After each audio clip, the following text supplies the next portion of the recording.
Добар ден. Еј, и март дојде, а ние не сме ни мрднале. Добро, наназад може би, ама напред никако да ни тргне.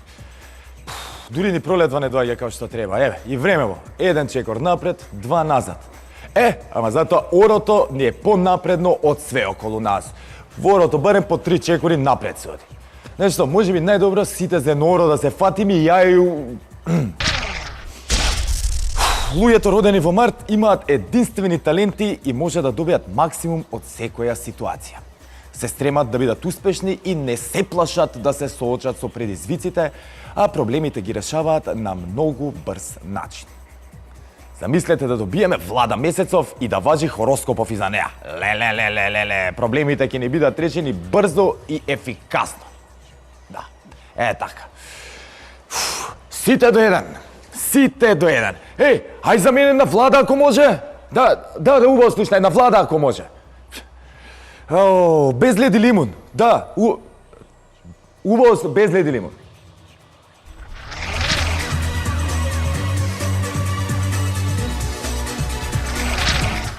Денесиот флокум ќе биде образовен.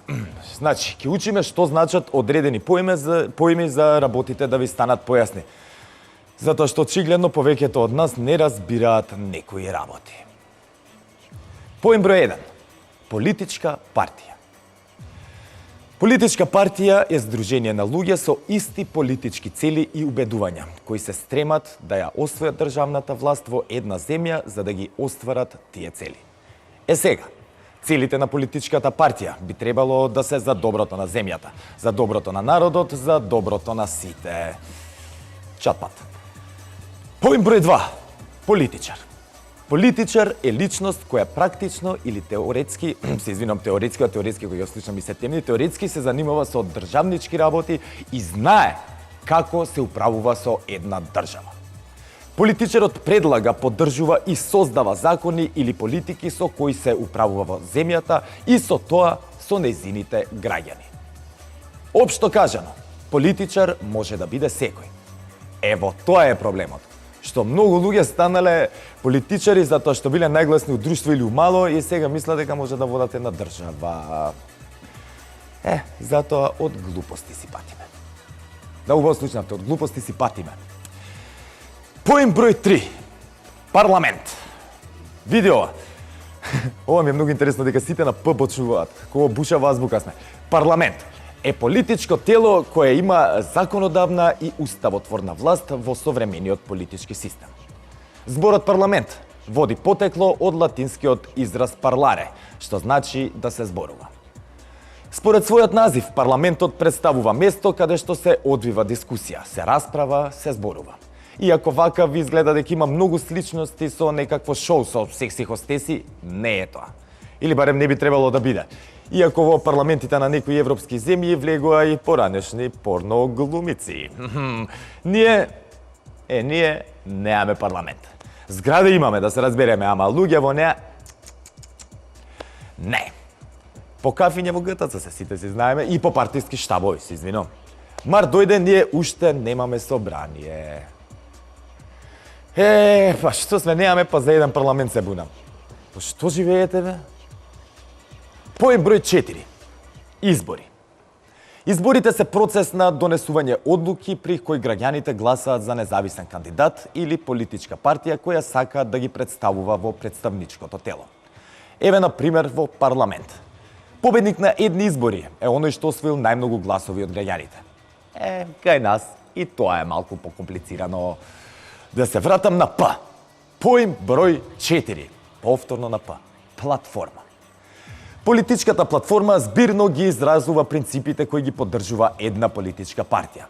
Таа е јадрото околу кое се надградува целата политика, основните цели и задачи на политичката партија. Така. Кај нас се работи за повеќе партии околу една платформа. Сега.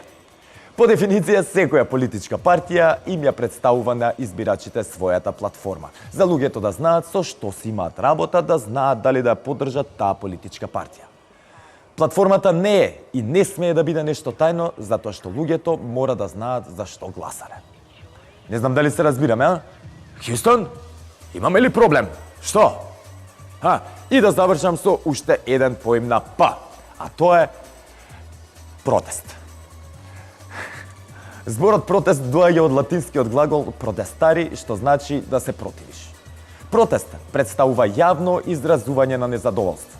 Протестите можат да имаат најразлична форма од индивидуален протест до масовни демонстрации.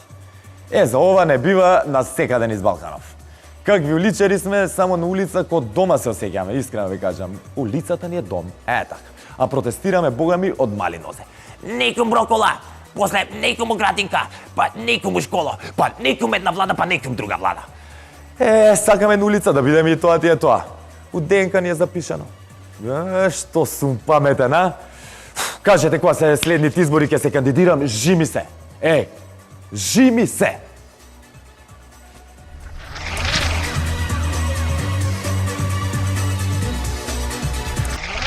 Од вестите од светот издвојуваме. Не знам дали забележувате дека секогаш ја кажувам истата реченица. Гледам дека така треба. Секогаш исто да се најавува и одјавува. Сигурно сте забележале сега. Кога новинарот студио повикува еден колега што е на терен, ој теренецот почна со така е колега. На средина на зборење вика обичам, предлагам да го погледнеме прилогот или изјавата. И за крај нормално се одјавува со зборот. Студио? Не се. Од вестите од светот издвојуваме. Едно најново истражување покажало дека интелигентните луѓе се понесрекни од другите. Што си поинтелигентен, тоа си потажен.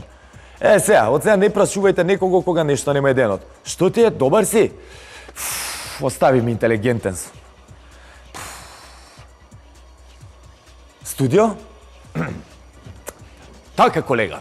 Уште понова информација е дека највисокиот облик на интелигенција е добрата интуиција. Тоа е она лошо чувство кога одвнатре нешто ве јаде, тврди еден тип што за себе вели дека е животен тренер. Тоа сега е многу модерна професија. Така, значи не биле секираци упрашање, интелигенцијата не мачи уствари. Тука предлагам да не го погледнеме прилогот што го подготви колегата од терен, затоа што искрено немаме време веќе. Сега мора вести да гледаме, да видиме да не сме мрднале некаде. Па макар и на назад. Поздрав другови и гледајте ТВ Нова.